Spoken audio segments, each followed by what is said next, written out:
Good afternoon everyone, Gary here with PSP. What we're going to do today is a short lesson on building up the palm strike, giving us a few options how to drill the palm strike on Bob the dummy and using a solo pad.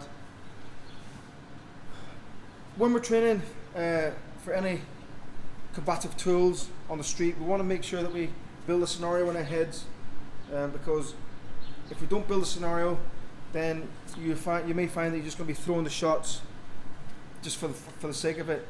You won't have any intent behind the shots. And what we're trying to get across to our students is that the street is a very nasty place, and when we throw our shots, we need to throw them with intent.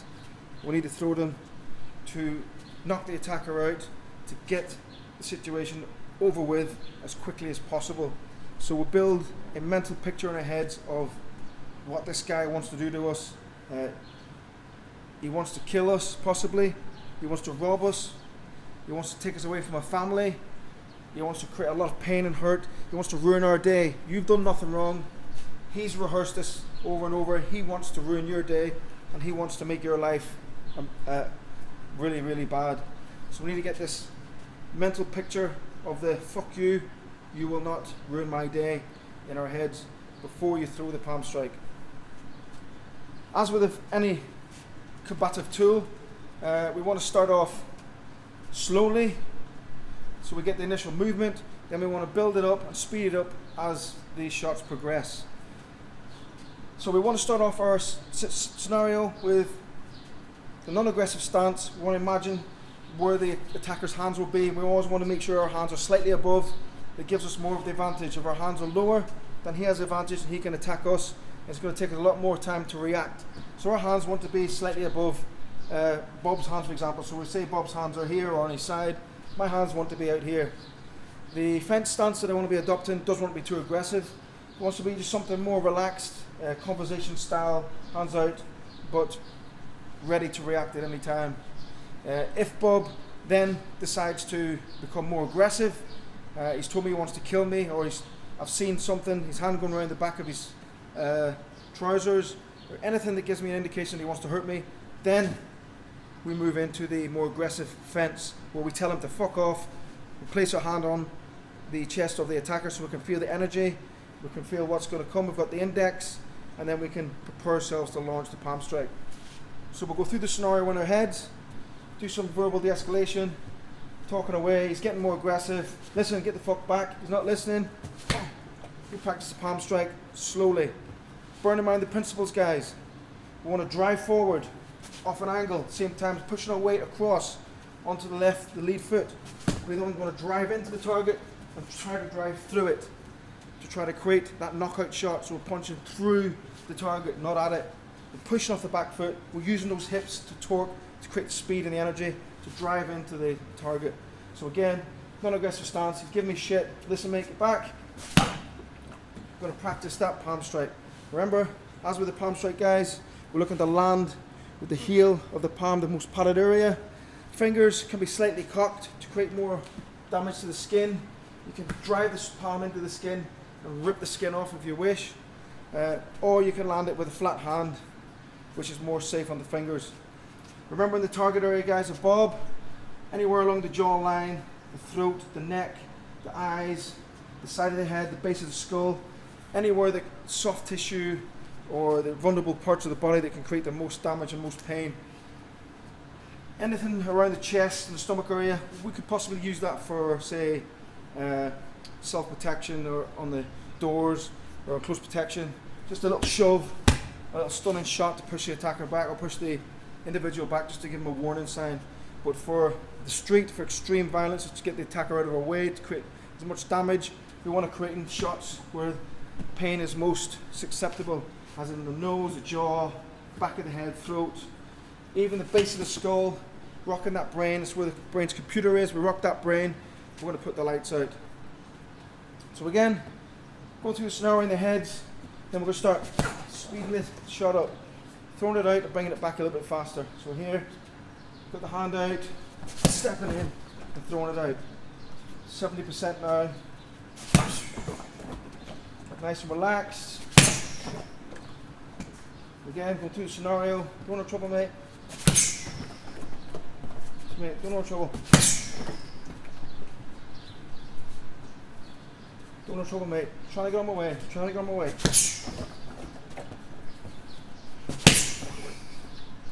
Now we're going to start speeding it up. Trouble, mate. Let's go.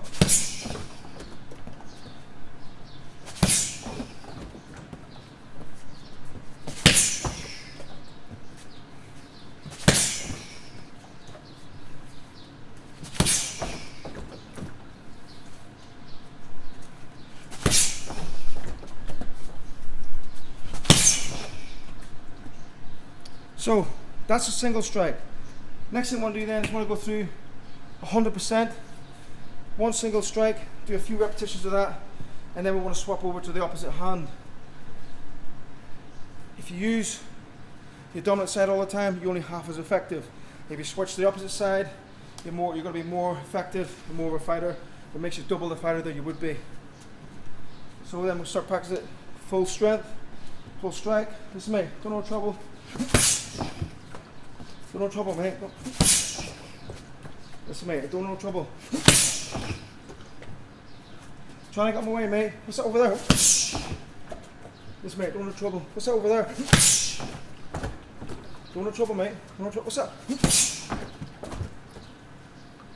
As you notice there, before I pull through the palm strike, I'm doing some distraction. We cover this in the syllabus or the curriculum. It's called distract before we react. So we're talking the attacker. He's starting to get very violent, so we're starting to get into their heads. We need to throw the preemptive strike, so we want to distract him for a split second. Take his mind off you and his mind on something else. That give you a split second to then land that preemptive strike. So you'll be talking to him. What's that over there, mate? Give it a few seconds. Boom! Then we'll drive the shot in. So that's what you call artifice. It's the use of distracting before you throw the shot. But we'll cover that in another lesson. So we've used 50%, 60%, 70%, 100%. Move on to the non-dominant hand and do the same. So start practicing it nice and slowly. Remember, stepping off slightly to the angle, driving on the back foot.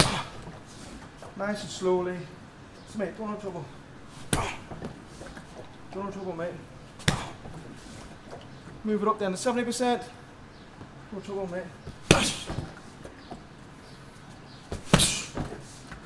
And then you can move it up to whatever.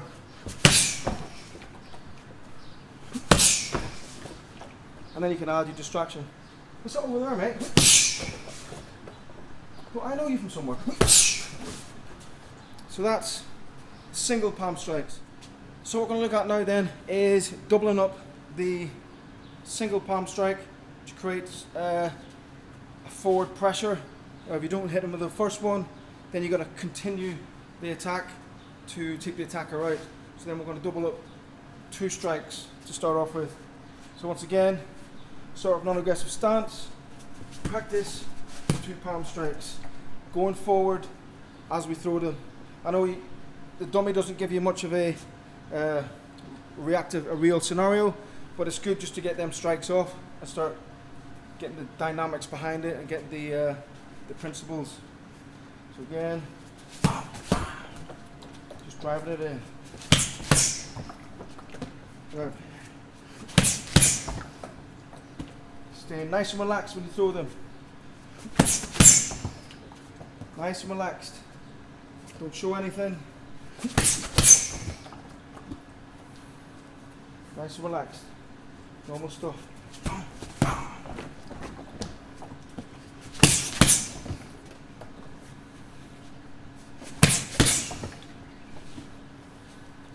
Moving around different side.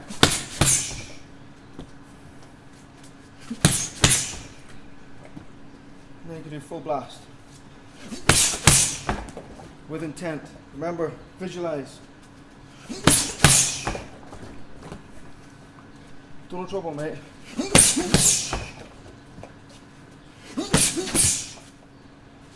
Another option then, training the palm strike, is the strike attach. So we create an attachment for a number of reasons. One, If you're in a concrete area and you throw a palm strike, if you knock the guy down, he could possibly hit his head off the ground, and that could give you serious dramas. If he goes to hospital, as you know, many people have died. You gain an attachment, you can control his descent. Other ways are creating a collision effect. So when you get a hold of the attacker, you can bring him in to the shot to create more damage to the attacker itself. So you create the collision effect. Another one is you can feel, it's a sensory antenna, you can feel the energy coming from the attacker. If he's pushing into you, you can create the collision effect there. Or if he's going back, you can follow with him at the same time. So that's why we're using attachment. So the way to train it then, guys, start off slowly again. So you're going through the normal rigmarole, defense up, getting this visualizing in your head. So you're just simply going to throw the strike, come back and grab an attachment straight away, keeping this hand ready for the next shot or ready to fall with the attacker. We can't show you the fall, but for the dummy, just practice gaining the attachment after the shot, because that's the most difficult part, is getting that from here. So it's strike attach. You have to be sharp, so when you throw the shot, you pin it back and then cock the other arm out as fast as you can, rotating those hips, extending that arm, so you've got lots of leverage ready for the next shot coming in. Again, nice and slow, strike attach. Again, it's quite difficult, so that's why you got to practice. Again, again. Next part of the strike attach, we can do the collision effect. So you're doing it again, strike attach, boom, you can bring him in. Again, strike attach, boom, strike attach, boom. So you can strike, attach, bring him in to do close range chin strike to the head, which then brings you into other options.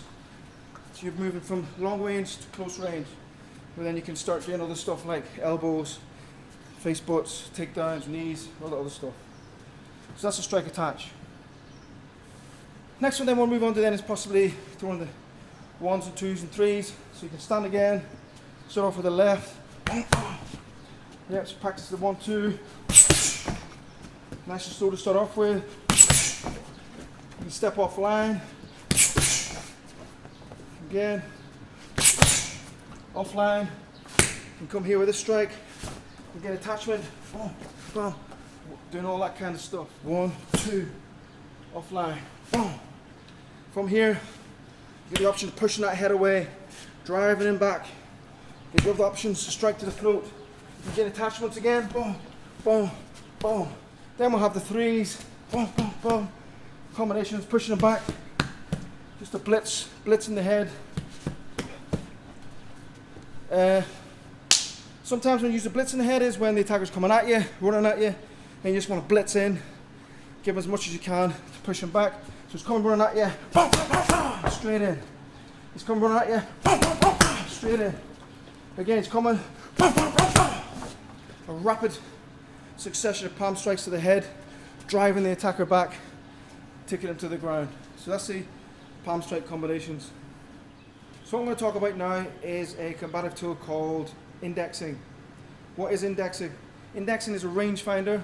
It's a visual and tactile tool to help you get your shots off more accurately onto the target. Some of us may do it naturally, some of us may not, but it's important that we discuss it just so you can get into your head exactly what it is, and it'll help you to gain more accuracy when you do throw your shots. Many people use it. Boxers will use it, for example, using a jab. When the jab touches the opponent, you can then throw everything off behind it. When you're doing your fence, if you're standing with your hands up and the attacker is out of arm's reach, it's not a good idea to throw your shots then because you'll be out of range. If he comes in and touches your hand, you know he's within range because you've got that tactile feeling on your arm. You can then throw your shots. Other options when you can use it, you can throw a 1, 2 for example, then you can touch the target, you know he's within range, and you can then use your free hand to throw everything else after it. So this is indexing. No example again. Comes in, touches my arm, you know he's within range. Keep your hand on the target, and you can carry on with your shots. Rather than throwing a few shots, he may move, you might miss, he can come back at you and attack you. Instead, throw your shots. You've got your tactile feeling, you've got your rangefinder, you've got your hand on the target. You can then come back with everything else because you have that range. You know he's within range because you have that visual and tactile feeling on your hand. So that is indexing.